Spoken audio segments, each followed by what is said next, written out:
Let me just say this. Uh, since President Trump was sworn in about 11 days ago, he has already signed 41 executive orders, which is more than half of the 77 executive orders President Biden signed during his 4 years as president.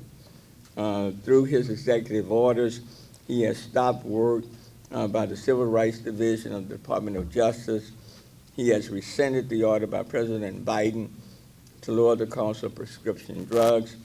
He has withdrawn the United States from the World Health Organization and the Paris Agreement dealing with climate, and the list goes on. These extreme and divisive executive orders do nothing to lower the cost of everyday items like eggs, milk, health care, housing, or insurance. We do not have time to go through all of these executive orders, but I do want to focus our attention on two of the most discriminatory and divisive ones: diversity, equity, and inclusion, and DEI, and immigration and deportation. On so many levels, these two areas overlap. Jack D, please come and join us. Trump, through the mere stroke of a pen, is attempting to further divide this country by race, ethnicity, gender, sexual orientation, religion, you name it, whether he has or does not have the legal authority to do so.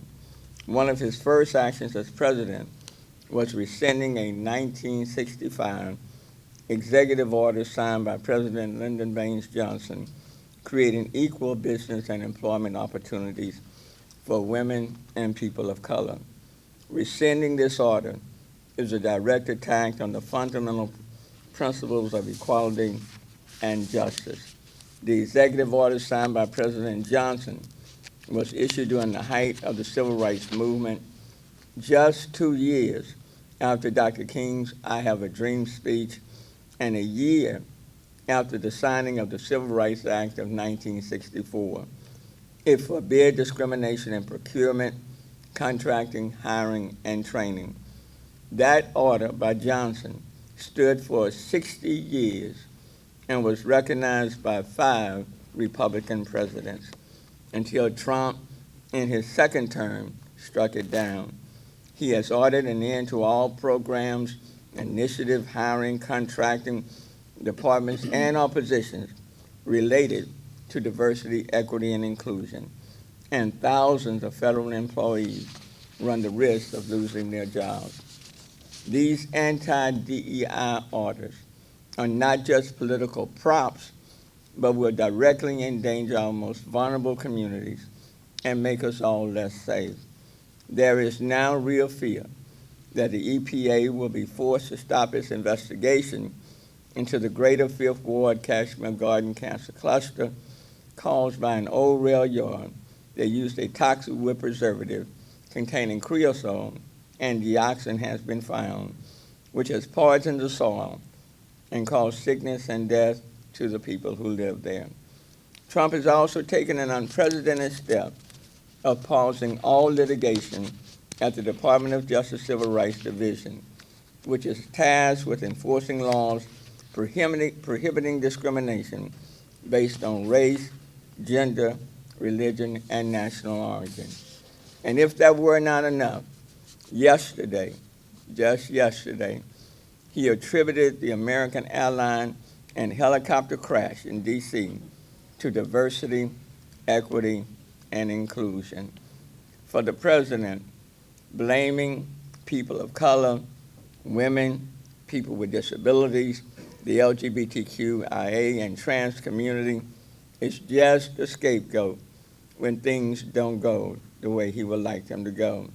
And so, instead of lowering the cost for everyday Americans, we are now dealing with even in a more divisive community.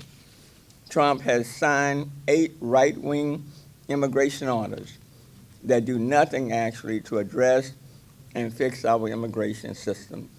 They make for good theater, but they don't solve our immigration problem. Trump signed an EO to end birthright citizenship, for children born in the United States, un-American and unconstitutional.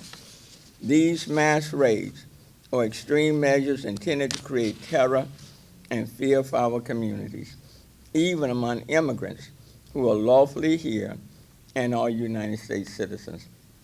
Trump is deliberately using fear and chaos to scare people, which is why he's now targeting schools, houses of worship, and hospitals.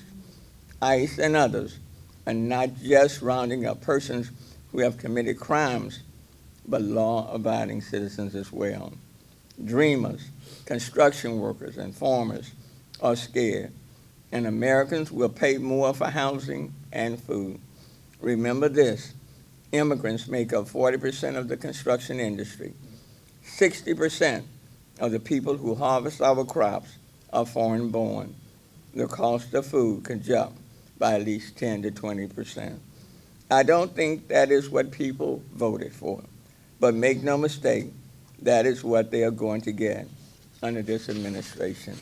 But it's important for you to hear from people and organizations who are on the ground, living in our city, in our neighborhoods and communities. I think in large part, Congresswoman Garcia and Congressman Green, people pretty much know where we stand, but it's important for them to know where other people stand. So I'm going to stop. I'm going to call first on Congresswoman Sylvia Garcia for her remarks, followed by Congressman Green, and then there will be another number of other speakers that will follow. Congresswoman Sylvia Garcia.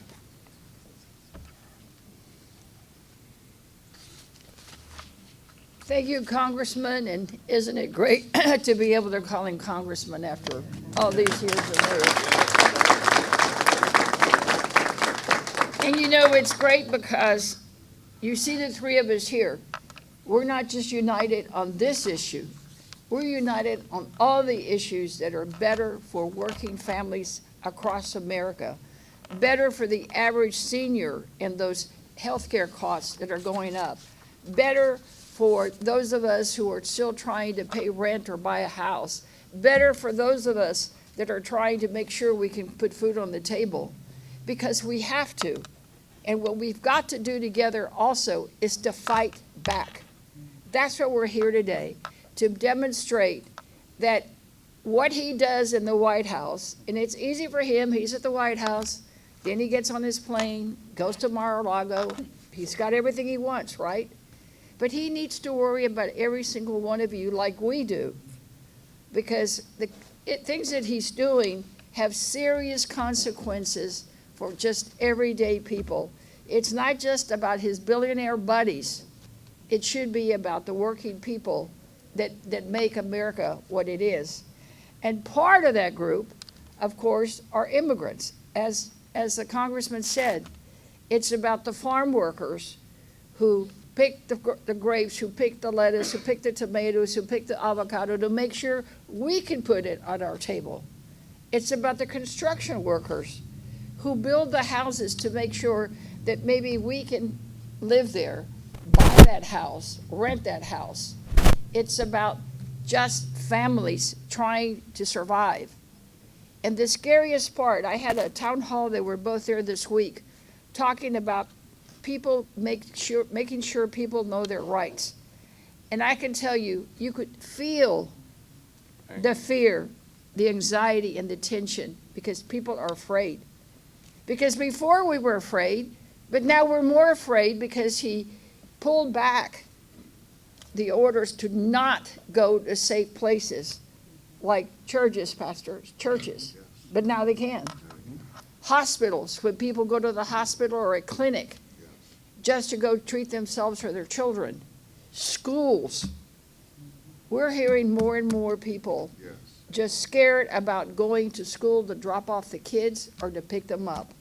Yeah, when we can't take our kids to school safely, we have enough trouble worrying about school shootings.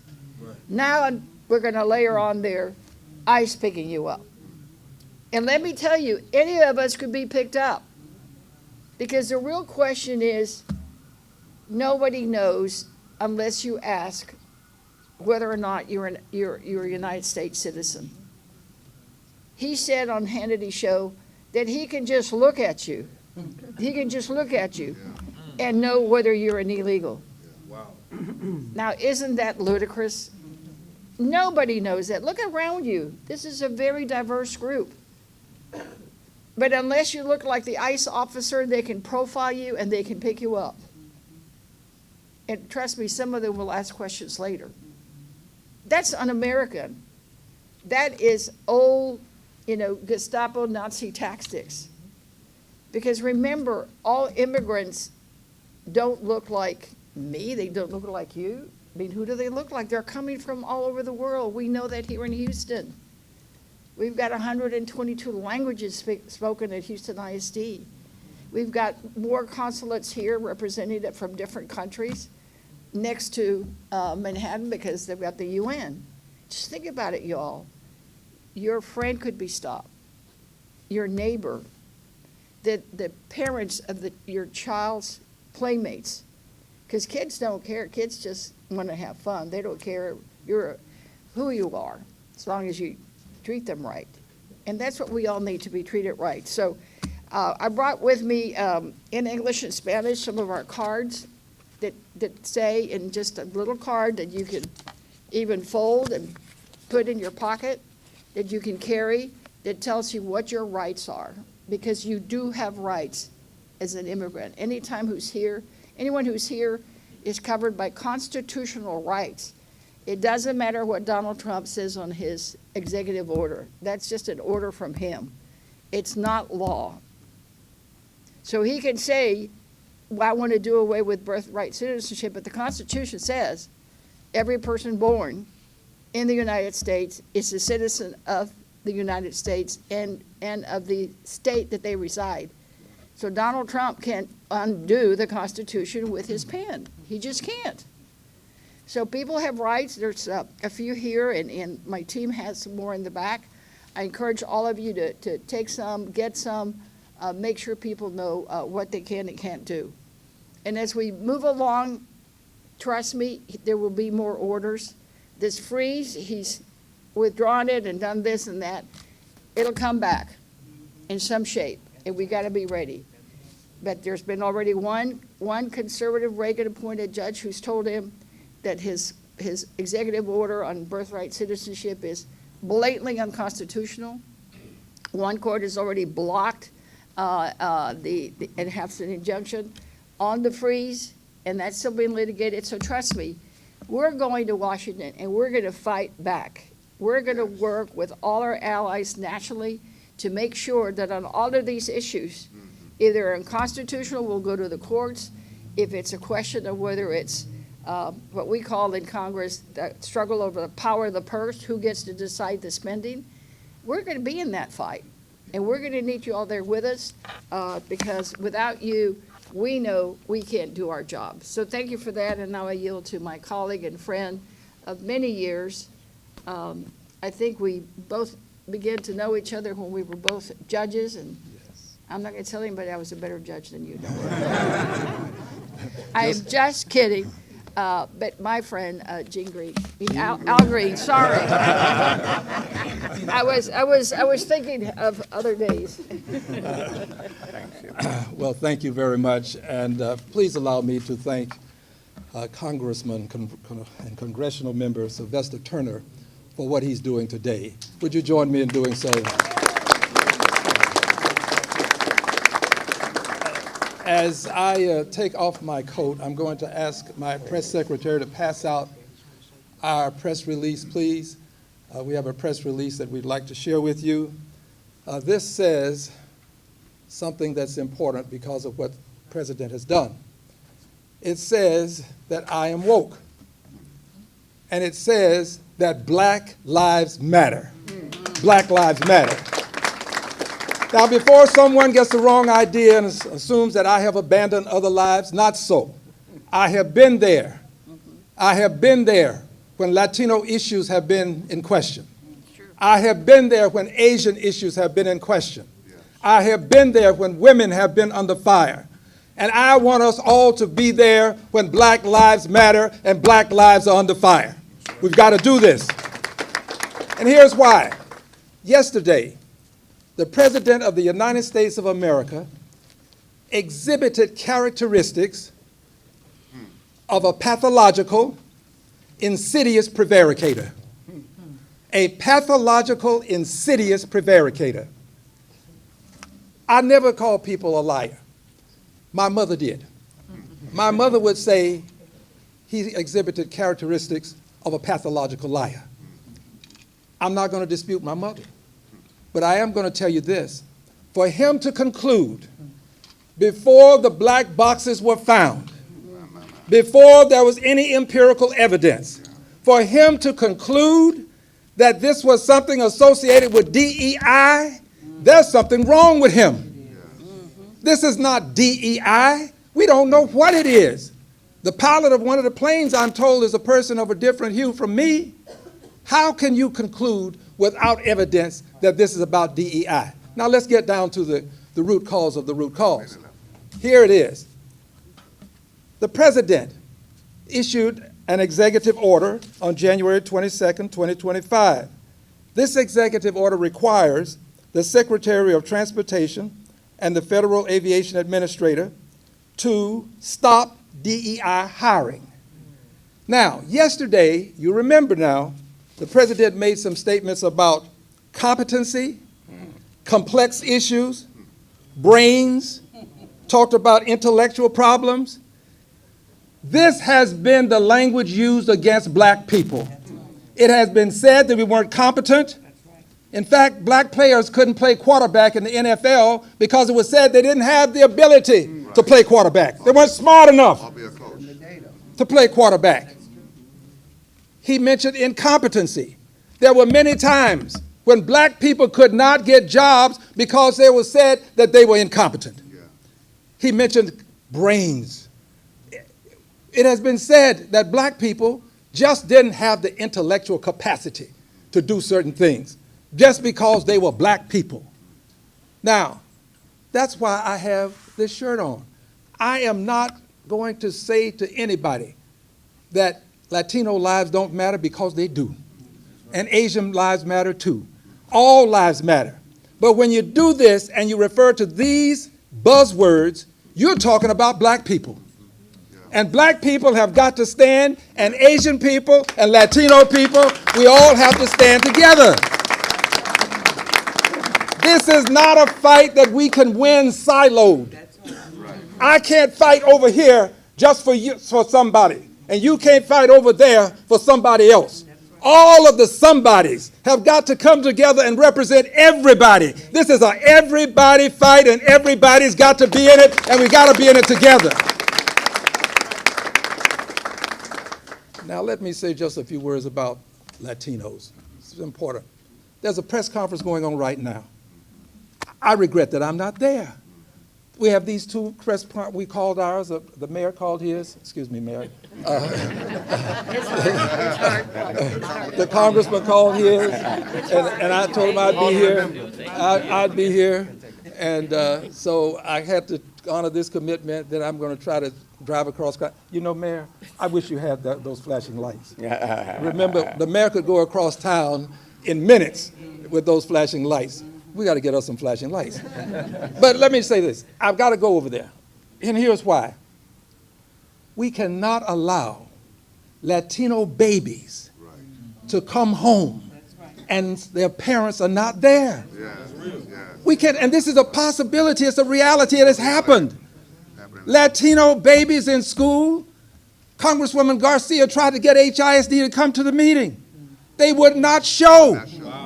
HISD has to explain what its policy is going to be. Those babies have to be cared for. If their parents are not at home, they've got to make arrangements to care for Latino babies and any other babies when they know that their parents are not at home.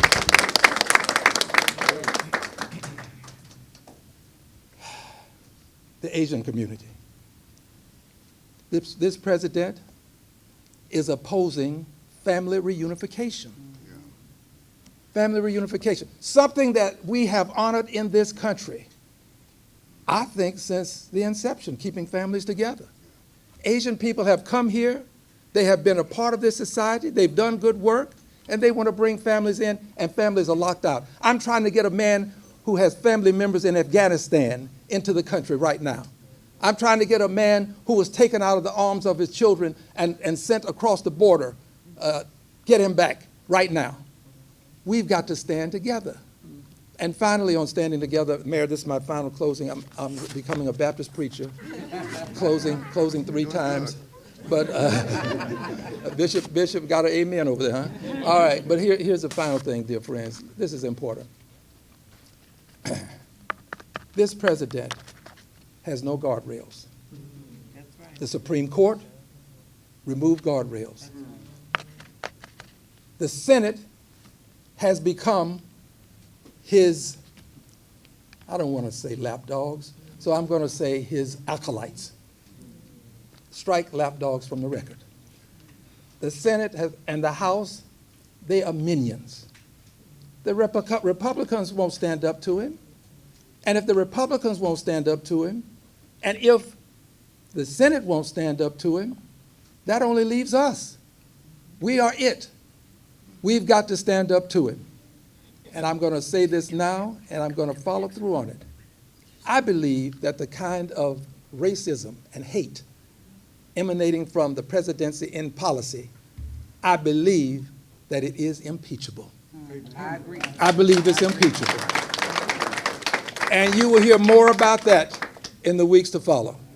I thank you all, and I look forward to serving you. And let us stand together, because if we don't, we may not stand at all. Thank you. Thank you. Thank you very much. And let me say that I've given a great deal of grace to the congresspersons. But for the rest, within 3 minutes, okay? 2 to 3 minutes, because it's important for people to hear from the organizations who are impacted by these executive orders. Now, let me first start off with Hani Khalil, representing AFL-CIO.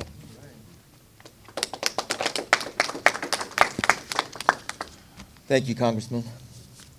Hani Khalil, Executive Director of the Texas Gulf Coast AFL-CIO. I'm joined by our President, Lacey Wolf, and a number of unions. And so let me just, if you could, please raise your hand. If you're we have members and leaders of the Teachers Union, the Insulators Union, the Seafarers Union, Bus Drivers Union, HESP, Service Employees Union, and there. And did I miss anyone? The Painters Union. Local 1550. And AFSCME is represented as well. And I say that because this is, I want you all to see, this is the labor movement. Absolutely. This is us. This is the workforce. And right now, working people in the United States are under attack.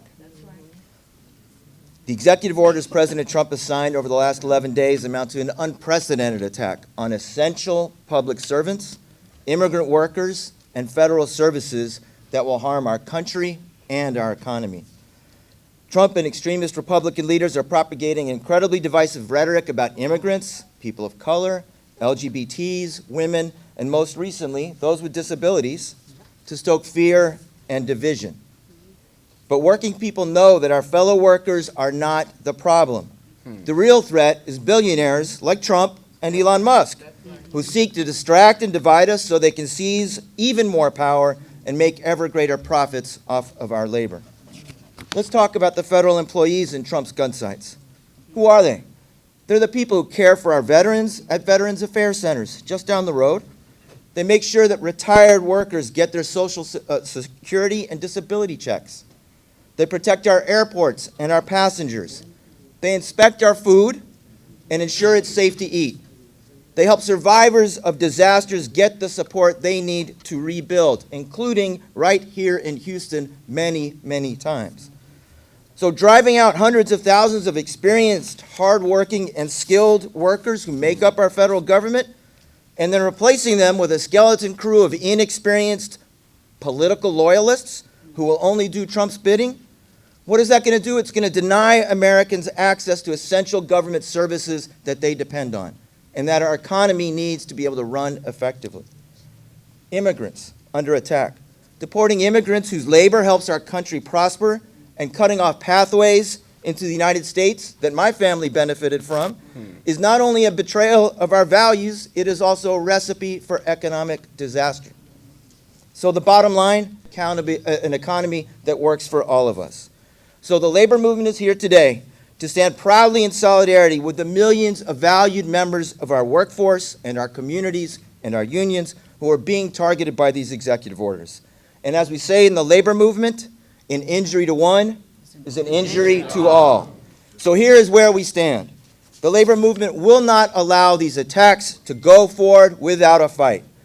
Our unions will fight to defend and preserve fundamental rights for all working families, including access to education and health care and birthright citizenship protections enshrined in our Constitution. We will join community allies, as we are doing today, to counter Trump's unfair and unconstitutional attacks so that together we can ensure all of us, and I mean all of us, have access to a good job and can continue to build an economy that works for all of us. Thank you. Thanks, Hanny. Let me call up now Tammy Wallace with the Houston LGBT Chamber of Commerce.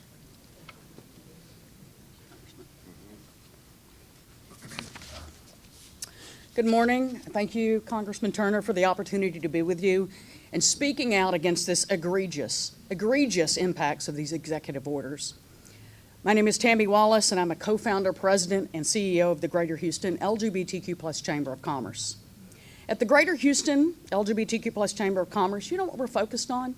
That is helping small businesses grow and thrive. That's exactly what we intended on doing with our day-long Small Business Summit that we in fact hosted yesterday. On Monday night, just this week, with less than 48 hours notice, we were notified that we could not host our event at the Federal Reserve Bank due to President Trump's executive order. We had 120 people registered to attend this event. Our team had to scramble and use valuable time and resources to move the event, which was not easy considering the scope and the logistics. This is the impact of President Trump's executive order, undermining an event that's focused on small businesses and impacting those entrepreneurs who are working hard every day to grow their businesses. From small to large businesses, DEI drives small business success, from profitability to innovation and creativity to talent attraction and retention. We know when diverse businesses succeed in this country, we all succeed, all of us. An inclusive economy means an economy that works for all Americans. Make no mistake, these executive orders undermine businesses and our economy. These executive orders target and attempt to erase diverse and marginalized communities like the LGBTQ+ community. I assure you, we will not be erased. We will not be erased. We will stand with our colleagues, we will stand with diverse communities, and because we are a vital part of the economic fabric of our country. Our economy needs diverse businesses and a diverse pool of talent to thrive. We don't need division. Thank you. Thank you, Tammy. Bishop Dixon with the Houston NAACP. Thank you, Congressman Sylvester Turner, for having us today. Can we give the Congressman another hand, please? We appreciate you so very much. And to our congressional reps, of course, Congressman Green and Congresswoman Garcia in her absence, and all our elected officials on every level. I saw Commissioner Rodney Ellis, who was in for a few moments as well. All of us are here today combining our influence, our intellect, and our commitment to empower our community to take a stand and to say that in the midst of this atrocious misrepresentation of presidential authority, we shall not be moved. That, if you're from church, you know that song. We shall not be moved. It's very important for us to recognize the fact that fear is imagined outcomes that have not occurred. And this president and his regime are stoking fear in order to paralyze us, neutralize us, and cause us not to act. I want to commend our congressional delegation and other elected officials for making sure we know they are in the fight, will be in the fight, and we want them to know we are with you in the fight all the way to the end. The issues have been enumerated numerous times: the attack on DEI, the attack on the EEOC, the attack on immigration policies, and others. And I won't rehearse the litany of those 41 executive orders, but we will say this. It must be recognized that this is an attack on human rights. It's an attack on civil rights. And I want to focus in on the attack on children's rights. Because we must speak up for the children. All of us are affected by this, and it's very important for us to recognize that we need all churches in the fight. We need all mosques in the fight. We need all the temples in the fight. All of us don't have to agree on everything. But one thing we do agree on is what's been spoken by our colleagues today, that everyone has a right to work, to provide for their families, to develop their businesses. And let's remember this, that DEI is an outgrowth from affirmative action. And DEI came after the murder of George Floyd. That rebirthed that conversation. I want us to remember that that's very important, because when you see a backlash against DEI, it's saying that the country really didn't mean it when we made those positive steps forward. I want to call today, Congressman, not on Congressman Trump to change. I think that's a futile conversation. But I want to call on the Americans who understand that human rights and civil rights and children's rights affects all of us. Where are the pastors, where are the leaders who understand that fundamentally these policies are against human rights? This is inhumane. It's not only insane, it's inhumane. Finally, we must challenge businesses and others who support these policies. The Houston NAACP is joining forces with others. We're planning a forum for next Thursday night. We've got colleagues coming in. We're going to organize ourselves in the strongest possible ways to say we're going to support those who support us. The way you fight this is you empower those who empower you and disempower those who do not. Remember this, our late friend Al Edwards coined this phrase, and I borrowed it from him. We've only been a few laws between us and the plantation. There were only a few laws between us and the plantation. I've been saying that, repeating his words for the last 20 plus years. And people didn't think that it could ever be the case. And here we are today. The few laws that were between black people and the plantation are now leaving the books. Understand that your car, your degree, your hair, your color, your height will not keep you from the plantation. There were a few laws between us and the plantation. And we've got to stand today to say we are not going back to the plantation. We are going forward, and we are going to fight for what is right. That's the end of the story. Yeah.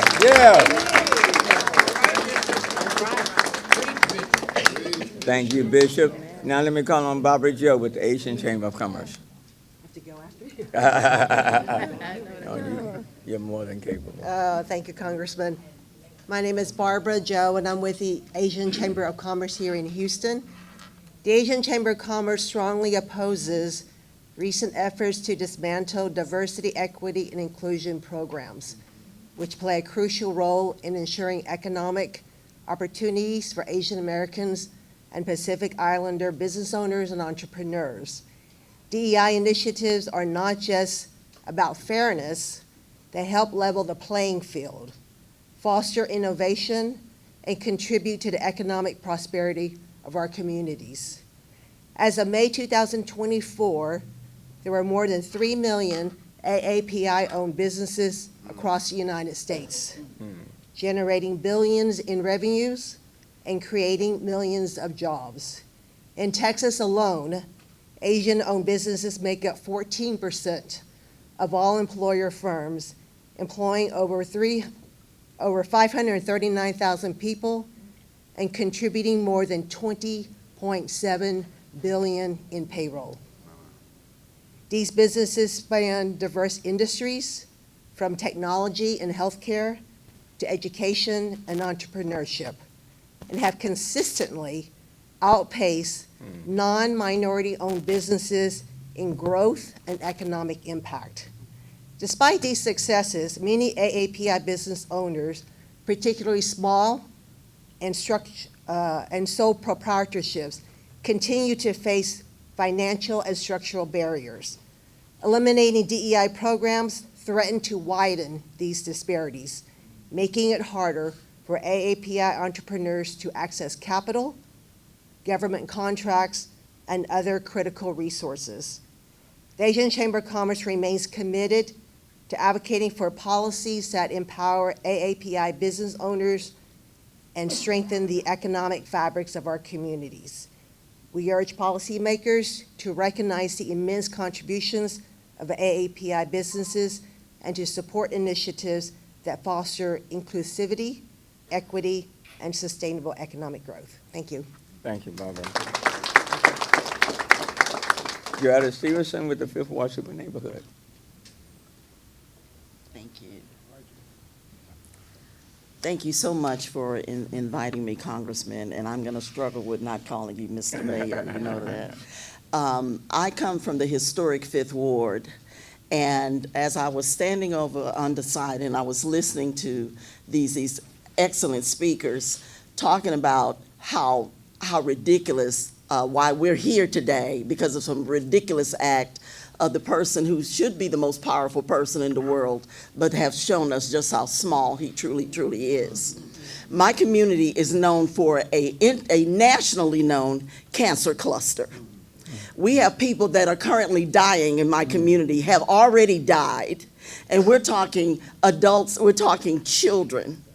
We had a meeting last night, a nonprofit in the area held a meeting and they asked for people to come and speak as panelists. And I was one of them, but I want to remark on one of the panelists, which was a scientist out of the Environmental Defense Fund. And she was speaking about the different chemicals that are in our soil right now, carcinogens, toxic chemicals.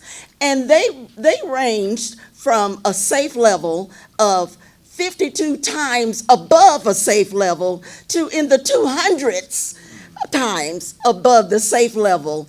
And we have a president that wants to play with the money, play with our money. That's taxpayer money that he is holding from us. That's well-earned money. And it was earned not only from the rich, that taxpayer money came from the poor too, the working class poor. So I stand here, I'm not gonna be long, but I'm gonna stand here that we will never stop fighting. We will never bow down because we've been through a lot already. So guess what? We ain't gonna walk away from this fight. So he needs to rethink or come up with thinking or whatever he needs to do, and he needs to let go of that money and stop using sorry excuses that he needs to look at everything because basically he doesn't like the color of the skin of the people that this money is helping. Thank you. Thank you. Thank you. And before Charlene Johnson, before you leave, I've got to fill out some others, but I do want to acknowledge these elected officials, especially at the state level, because we have to work in direct concert with them. So I want to acknowledge them. Representative Charlene Johnson from District 139, Armando Wally, District 140. Laurie Simmons, 146. all state reps, Carolyn Evans Shabazz, District D, Abby Kamen was here from District C, Tiffany Thomas from District F in the A-Leaf area. Have I left out any others? I do want to thank them because they're at City Council every week. They're in Austin Monday through Thursday, Monday through Friday, and for them to take the time to be here, I really appreciate them. So let me just say this. Why don't you three come together and just, because we need each other in this fight. I'm State Representative Armando Wally. I'm proud to stand here with my colleagues. Just a couple points. We have great, bright new colleagues that I hope to mentor and steer them right, but they're probably going to steer me right. I've been reading a book about LBJ, Robert Caro's life and ascendancy as a young boy into the presidency and how he got there. And there were forces in the 1950s and the 1960s when he was the majority leader of the U.S. Senate, and those forces were strong because he did not initially have a well history in the civil rights movement. He was forced to do some things that that probably at some point used his skill to pass the first 1957 Civil Rights Act. That led to the 1960s Civil Rights Act, but it took people like you, people that look like us, that look like you, to force his hand, okay? And there were powerful forces that they wanted to maintain the status quo. And one of the quotes that is embedded in my mind when he's fighting back some of these folks, because he ultimately caved and did what he needed to do, what the hell is a presidency for? If you cannot use the presidency to do good. What we have now, and I'm a man of faith, Christian, Catholic, and we always have a saying that you don't hate the sinner, you hate the sin. But I got a problem right now. I have a problem with people who are not speaking up.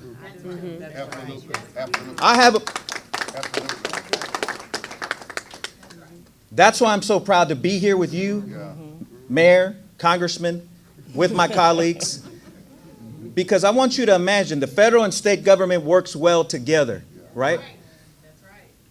I want you to think about a hungry child in our neighborhoods, in Fifth Ward, in Cy-Fair, in A-Leaf, or even in Acres Homes, or in West Texas, or East Texas, or Third Ward, or Sunnyside, that goes to bed hungry. That goes to bed hungry, but for the SNAP benefits and the food benefits that they get at school. Those are the type of programs that he's trying to freeze. Those are the programs that he's trying to freeze. So I just want to say, we have to stand up. We can't sit idly by. We are one people. We are the American people. And we must stand together, and I'm proud to be with my two colleagues. God bless you. Yes.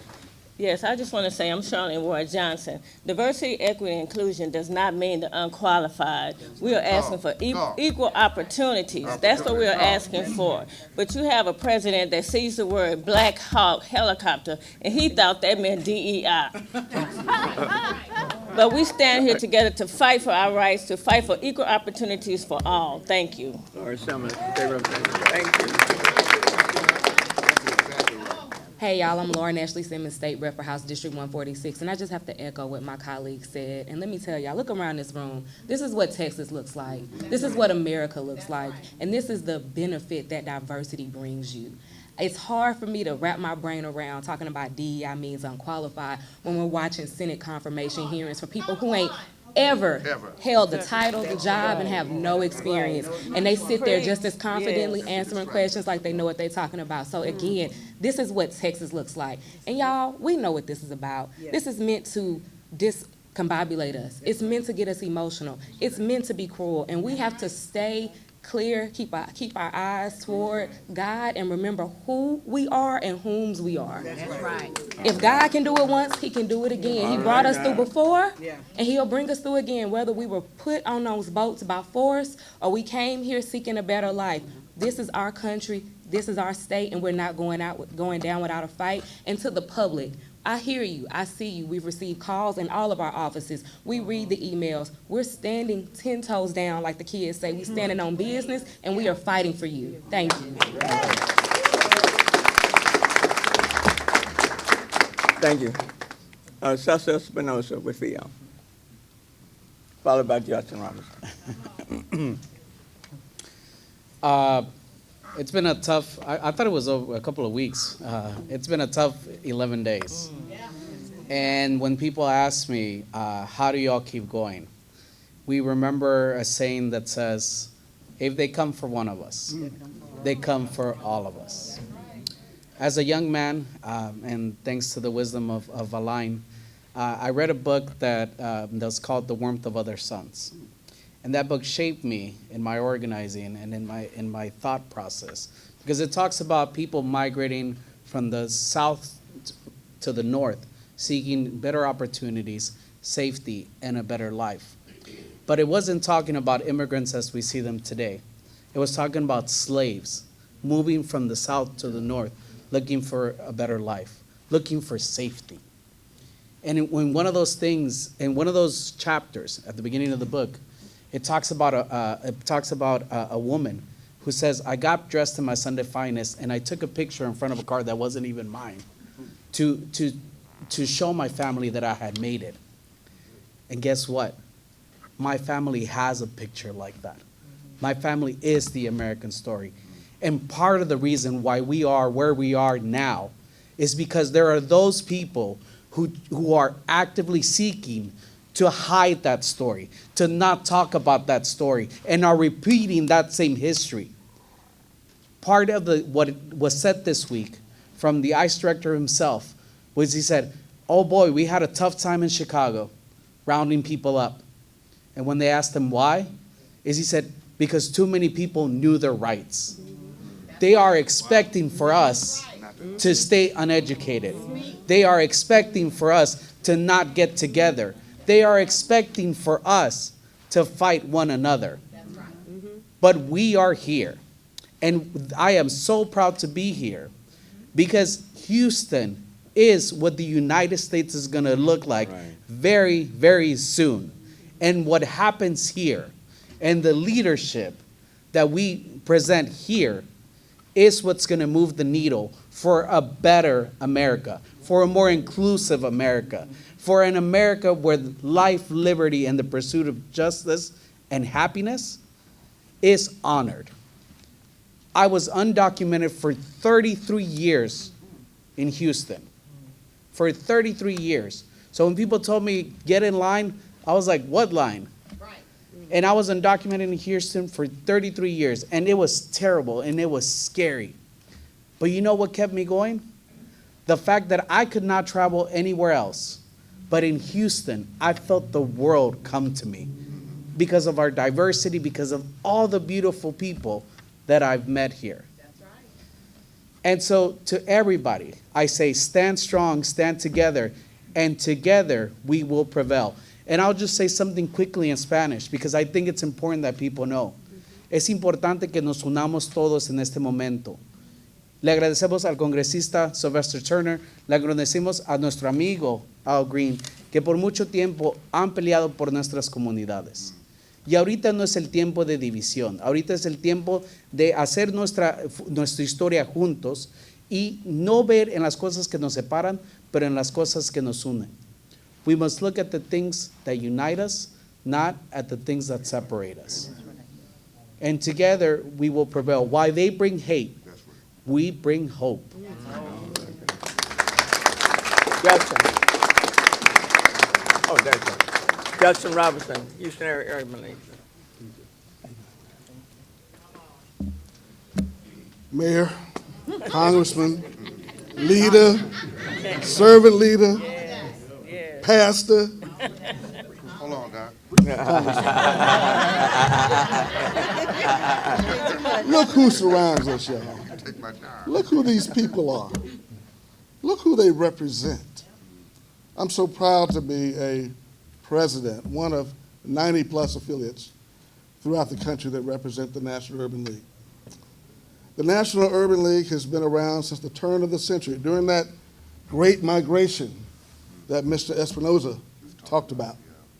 When people, the migrants, moved from the southern states, Jim Crow, poverty, lack of education, to opportunity in the north, where people were willing to grow their businesses, willing to help someone become trained so they could do the work, willing to show you where you could get your education, your health care, your housing.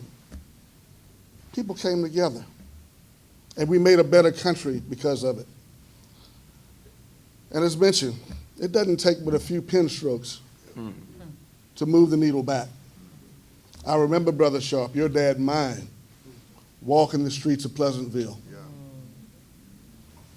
talking about diversity being important, because it was important that people had a chance to see things through a different lens, that brought greater strength to the organizations that they chose to aspire to.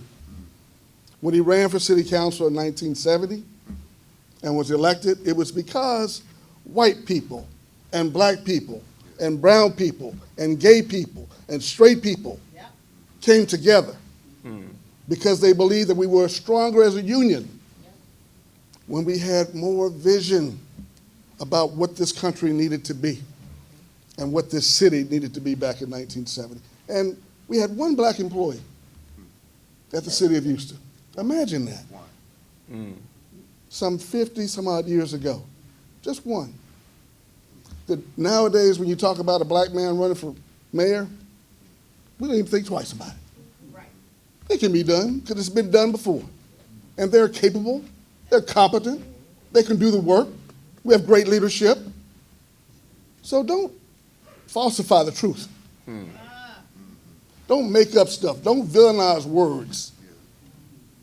Don't make woke, which was about black awareness. That's right. Don't demonize it. Don't play games. People, let us not fail. Let us not fall for the tricks of the Trumps. Let us come together. Let us work together.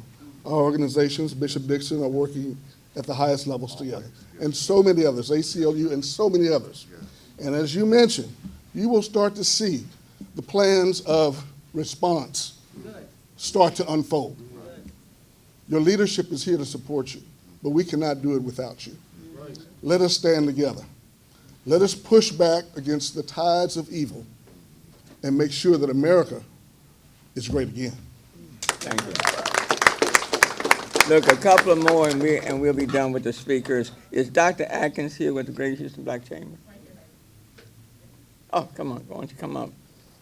And what about Austin Davis Ruiz? Yes. With the Congress?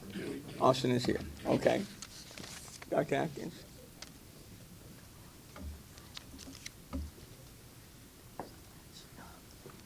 Hi. Thank you guys so much for having me. My name is Dr. Ashley Atkins. I was just announced as the CEO and president of the Greater Houston Black Chamber last night.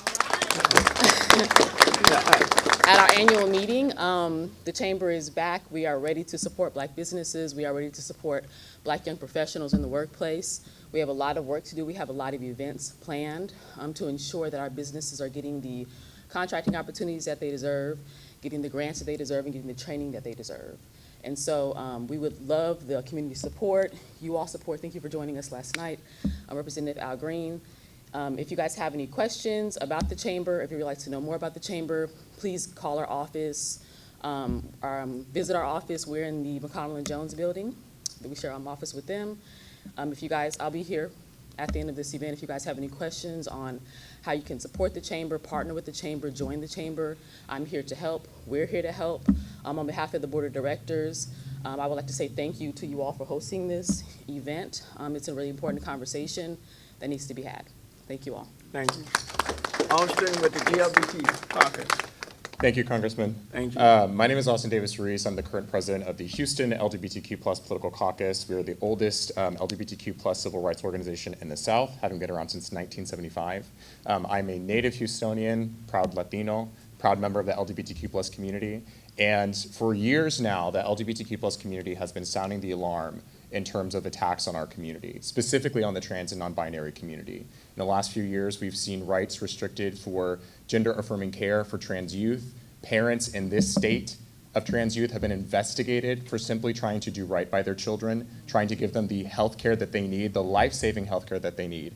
And now we see attacks continued upon not just our community, not just the LGBTQ community, but on all minority communities, on women, on Latinos, on the Black community, the Asian American community, on all communities. And so now is the moment that we have to stand together. Right. I am reminded that last week was International Holocaust Remembrance Day, a day where we honor, right, the lives that we lost in the Holocaust. And I'm reminded of a poem that started about, at first they came for, right?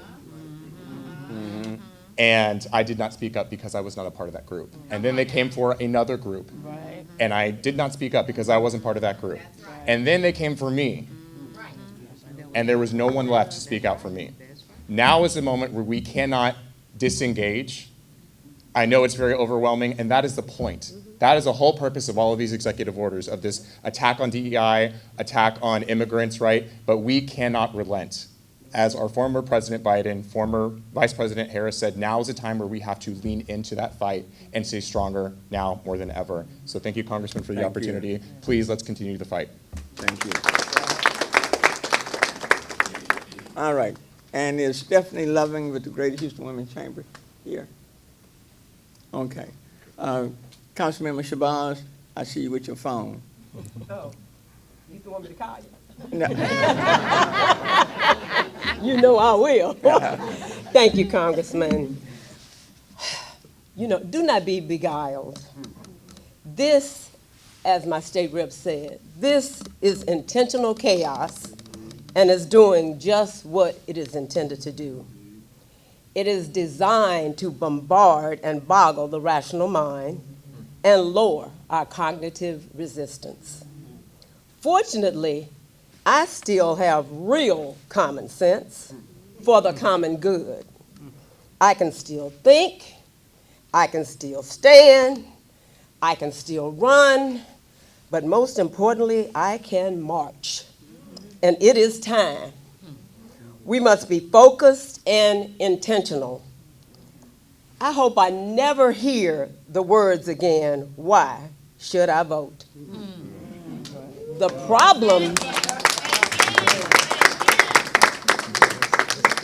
problem in Texas is that our state leadership is in lockstep with these executive orders. I guess God says, I can show you why you need to vote better than I can tell you. It's time to stop playing these divisive racial games where the Latinos are against the blacks and just so on and so forth. It's time to stand because there won't be anybody left to march. And so we must come together. It is time. Amen. Thank you, Congressman. All right. And then just so we don't hear you, tell us which group you're with today. You can just do it from that here. That's fine. Northeast Houston Redevelopment Council, Super Neighborhood 48, Trinity Houston Gardens. Okay. Visionary Outreach. Gentlemen, Joseph Wallace Seafarers International Union. got you. Anyone? Isaiah? I'm just Isaiah. Mr. Crockett? Crockett was seeing this cares. Anyone else? I know. Tanya Davis with Aldine, AFT 06345. Excellent. Independent Heights, Greater Houston Baptist Pastors and Ministers of Vineyards. Thank you. Right here. Yes, Jackie? Super Neighborhood United and Super Neighborhood 47, East Hill York Homestead, Northeast. Northeast. Thank you very much. Anybody? Thank you. Jennifer Hernandez, IUPAT, International Union Painters and Allied Trades. Thank you.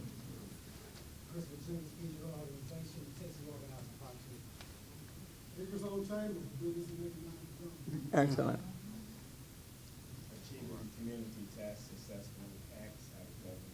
Thank you.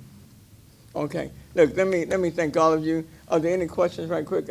I know it has, yes, sir. Quick question, because the community right now is really scared. Okay, hold on one second. I'm gonna come to you. Anyone from the media right quick? Okay, go down. My bad. My bad. The people in the community right now are really scared. And we talk about the fact that Brown community, but how about the I talk to people in the Haitian community, I talk to people in the Caribbean community. they're being deported left and right now. People are being deported back to places where they never lived before, even to Nicaragua Right. and El Salvador. A lot of these people have never lived there, but they're being deported. And the basis of this, the deportation was, we're gonna start with criminals. I have not seen that many criminals being deported. I've been seeing families being deported. Can you address that, especially No, they need to hear you. especially dealing with not just about the brown community here in Houston, but also the Caribbean and the Haitian. And we're talking about immigrants across the board, whether you're from Haiti, whether you're from the Dominican Republic, you name it. I think what you'll find is some bipartisan support if you're talking about deporting people with serious criminal backgrounds or have committed serious criminal crimes, so to speak. But what is happening is that the president is deporting law-abiding citizens. That's right. People who have not committed any crimes. People who are here under what we call the DPS, a protective order to bring them here. And they've come here legally. A lot of these people are also being deported. And so it makes, so when they talk about our priority of people who have committed serious crimes, that's not true, okay? You had a guy in Chicago who had been in this country for 30 years, a grandfather, no previous problems, they picked him up as well. So you have these incidents that are occurring. It makes for great theater to put people on a military plane and send them back, okay? So it's great theater, but at the end of the day, it is an attack on everyone. As Congresswoman Sylvia Garcia said, who can you look at and say that this person is here illegally, okay? So that's a bogus argument. And then on top of that, it's not driving down the cost of food or your mortgage or your rent. It's not doing any of that. So that's why it's so important that we stand as one. Diversity, equity, inclusion, immigration rights, all overlap. All overlap.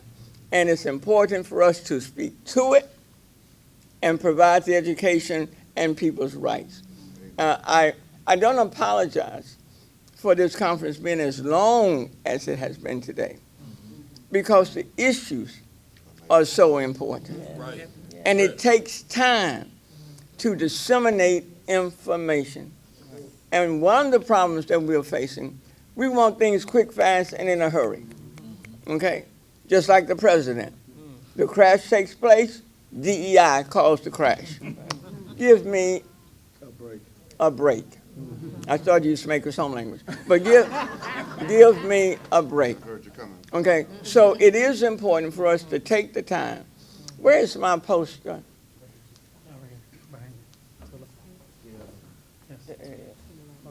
No, my other one. The trunks. Give me my Trump poster.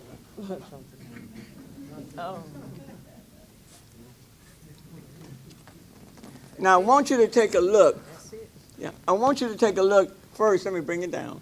I want you to take a look at the people who are standing here. We represent America. Okay? We represent America. And the president would probably classify us all as DEI. But we represent America. This is his America.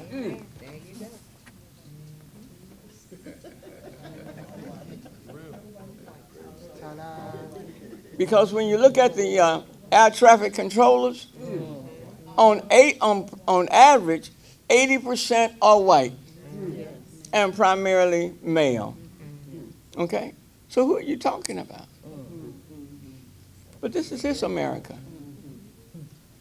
And this America doesn't exist. This is your America.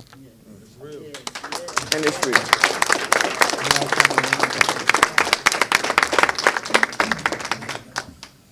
I'd like to appreciate the question, as the mayor has as the congressman has, as the state representative has. I'd like to appreciate it, and let me just share this. You're eminently correct. We can leave no one behind. We may not say every name every time, but we can leave no one behind. Right. And to this end, I want to speak up and stand up for the trans community.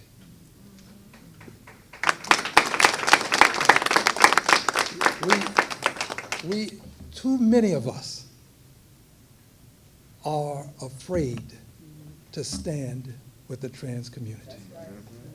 These are human beings just like the rest of us. Just like the rest of us.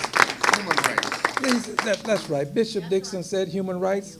This is true. And Congressman Turner has talked about how we have to be inclusive, and this is true. So when we start to think about the many people who are not here, let's make sure that we include the trans community too. And I know the mayor would do it. I know the state representative would do it. I know the congressman would do it. One of these days I'll be able to just say congressman, but it's just hard. But I know he does. And I want to commend him, if I may close with this. I want to commend him.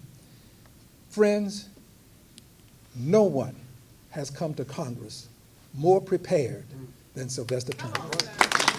No one. I'm not going through his entire pedigree, but here's the thing that I admire people. People who are willing to fight even if they lose. That's right. That's Too right. many of us will only fight if we can win. We already know we're winning. Yes, we gotta have victory assured before we'll take a stand. On some issues, and I've seen him do it, it is better to stand alone than not stand at all. That's right. Thank you. Any other? Yes, sir. One more question.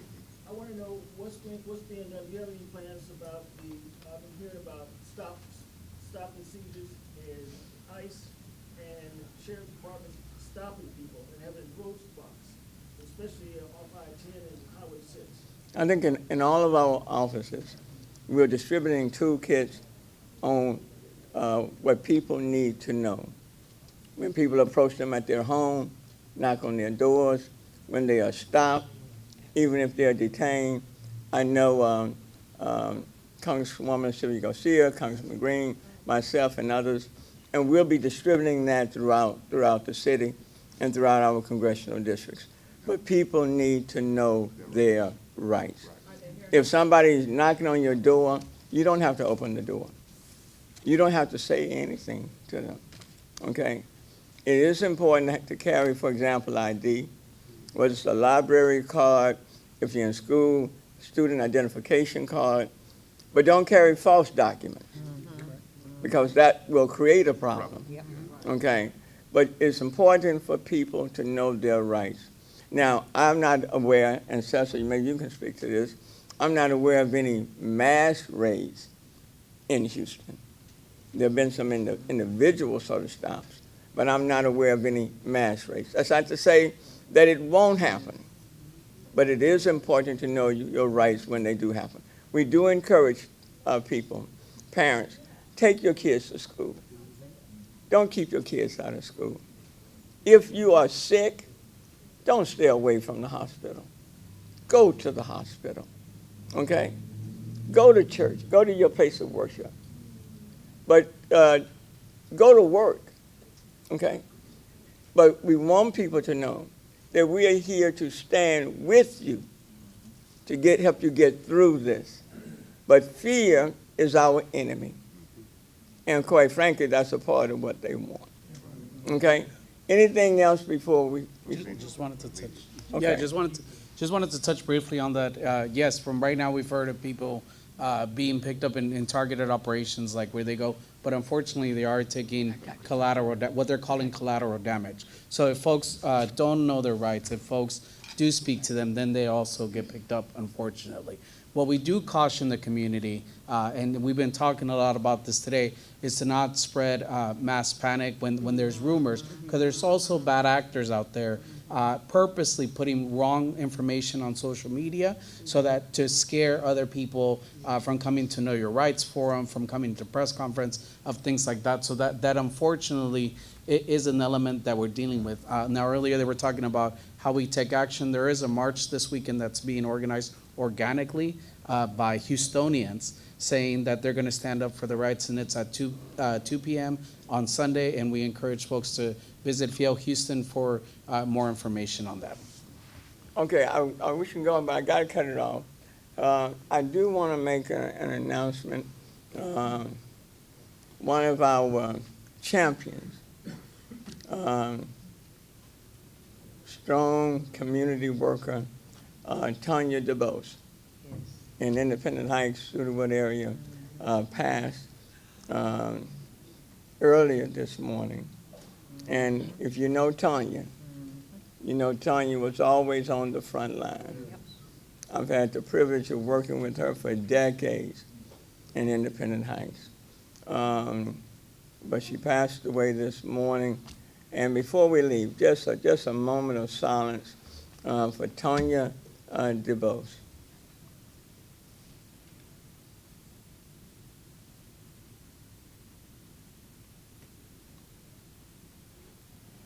Thank you. And that is why it is so important for us to do what we can while we can. That's right. And to give it everything that we have. Martin Luther King said, the moment we start to die is the moment we remain silent on those things that matter. Okay? So it's important for us to use our voice, to raise our voice, not stand silent, not be intimidated, and be proud of who we are. I'm just concerned for our kids when they are constantly hearing that diversity, equity, and inclusion is bad. And they're hearing it from the person in the White House. It's important for people of color and children of color to know that they have value, that they are important, that they are not secondary citizens. Don't even get it in their minds. And the people who can speak to that are people that are like standing before us here. They need to know who they are, whatever their orientation may be, that they are important. They're important. And we have to fight for them. So having said that, thank you so very much.